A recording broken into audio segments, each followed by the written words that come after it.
Now we're going to have a look at logarithmic equations, okay? So solution of logarithmic equations. Now, with logarithmic equations, we've got logs in the equation before we start. So if you remember in the other video, with indicial equations, we've got to introduce logs. With logarithmic equations, we want to get rid of the logs in order to solve, okay? Now, it's very important with logarithms, logarithmic equations, to note that you can only cancel logs if you have log of everything on the left hand side equals log of everything on the right hand side. Okay, so this is how we introduce logs, isn't it? We take log of one side and we take log of the other. So we take log of both sides.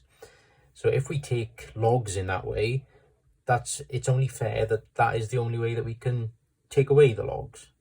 Okay, so we can only cancel logs if we've got something like this. Okay, so we can cancel the logs there.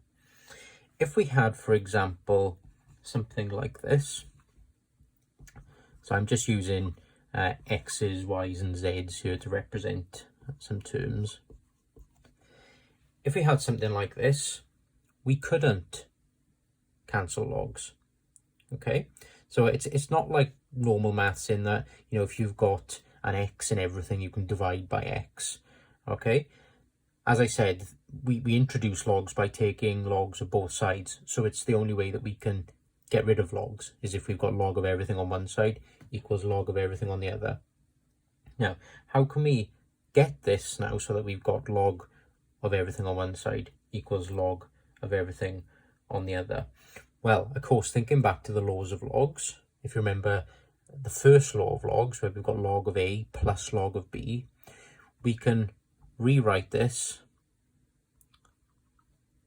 using the first law of logs as log of xy. Yes, so the log of A plus log of B, if you remember, is equal to log AB.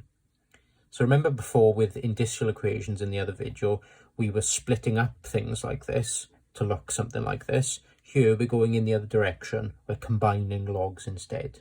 Okay, so those laws of logs, remember, can go either way. So here we've got log of xy, and this is equals to log of z. And now we've got log of everything on one side equals log of everything on the other. So we can cancel the logs. Okay, so this is the aim when we're solving logarithmic equations. Just as a quick trivial example then, if we've got log of x plus 5 equals log of 2x plus 4, how do we solve this? So it's a logarithmic equation because it's got logs on both sides, or it's got logs included in the equation. Now, as I gave away there, we do have log of both sides, don't we? So we can cancel the logs in this case. Now, once we cancel the logs, we're left with a straightforward equation to solve. Okay, so if we just quickly rearrange this, we get x is equals to 1. Okay, so this is what we're trying to do then, cancel the logs, and then we do end up with a nice equation to solve. Okay, sometimes we'll see these come down to quadratic solutions, but sometimes they end up as linear solutions. So we'll look at a more realistic type of logarithmic equation then, is something like this. Okay, so we've got 2 log of x plus 4, and this is equals to log of x plus 2 plus log of x plus 7. Okay, now remember the aim is we want log of everything on one side equals log of everything on the other, and also we don't want any numbers in front of the logs either. Okay, so if we look at this left hand side first, then we want to get rid of this 2 in front of the log. Now again, thinking of the laws of logarithms, which of those involved something where we had a term in front of the log? So if you think of the third law of logarithms, remember previously we were bringing terms from above a number or a bracket in front of the log. Okay, with the third law of logs we were doing that. Now of course with these laws of logarithms we can, it's a bit of a tongue twister, we can go the other way around. Okay, so we can also take this power in front, on top, sorry, of this bracket. So we can use the third law of logs to bring this number on top of this term here, whether it's just a number on its own, or if it's a bracket or just any algebra. Okay, so we can use the third law of logs here. And we can rewrite this as log of x plus 4 squared. Okay. On the right hand side, of course, we briefly saw something like this when I was introducing the laws of logs and logarithmic equations. Of course, we can use the first law of logs here. Okay, so the first law of logs, remember, was log a plus log b is equals to log ab. Right, so we can rewrite this then as log of x plus 2 times x plus 7. So hopefully your math senses are going crazy now and thinking of quadratics, okay, because we're going to see some quadratic expressions coming up here. Now on the left hand side we've got log of this, and on the right hand side we've got log of this. So what can we do when we've got log of everything on one side equals log of everything on the other? We can cancel them. Okay, so the logs part of the equation now is gone. Now let's multiply these out then. So we had a look at these in the linear equations video. So we've got x plus 4 squared, which of course is x plus 4 times x plus 4. So be careful with that. If you remember, I said before that we get some people making a mistake here, saying that it's x squared plus 16. But of course, if you've got a bracket squared, it's a bracket times itself.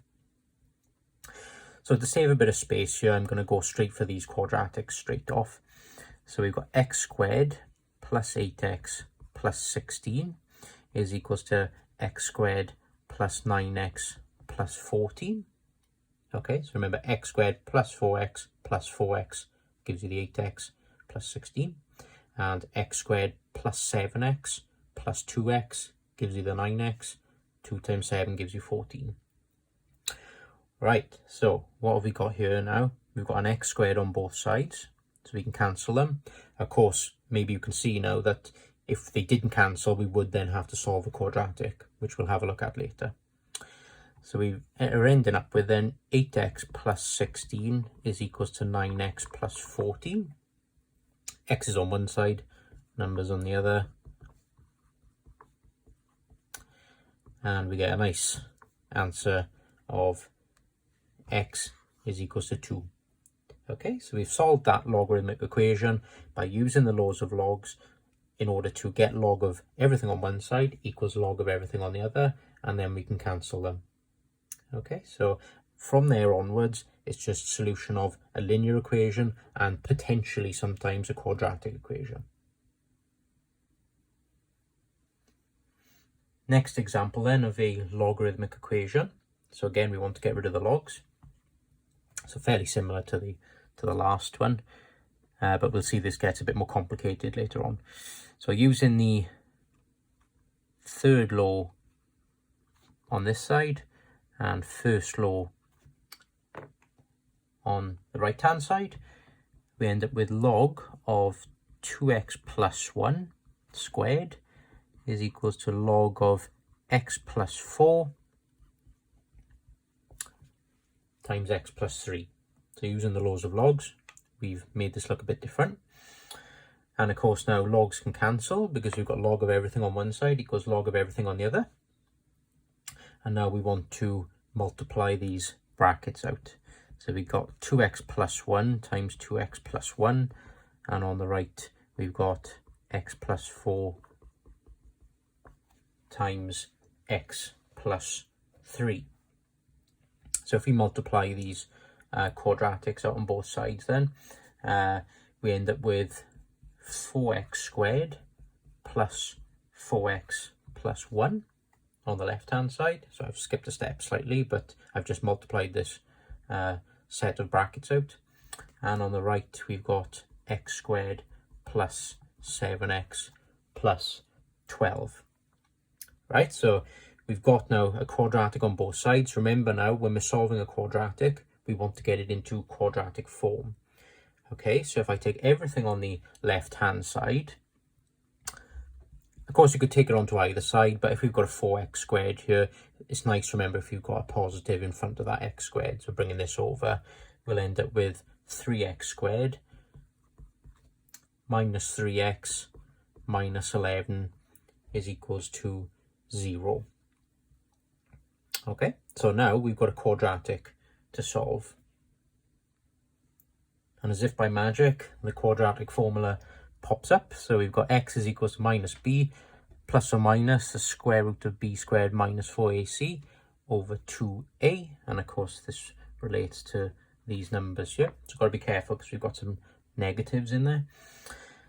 Right, so we've got x is equals to minus 3 plus or minus the square root of minus 3 squared minus 4 times 3 times minus 11 all over 2 times 3.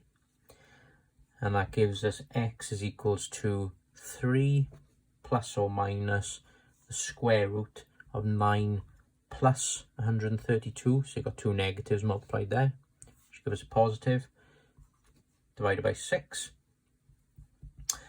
And we've got then x is equals to 3 plus or minus the square root of 141 over 6. And now we need to take the square root of 141.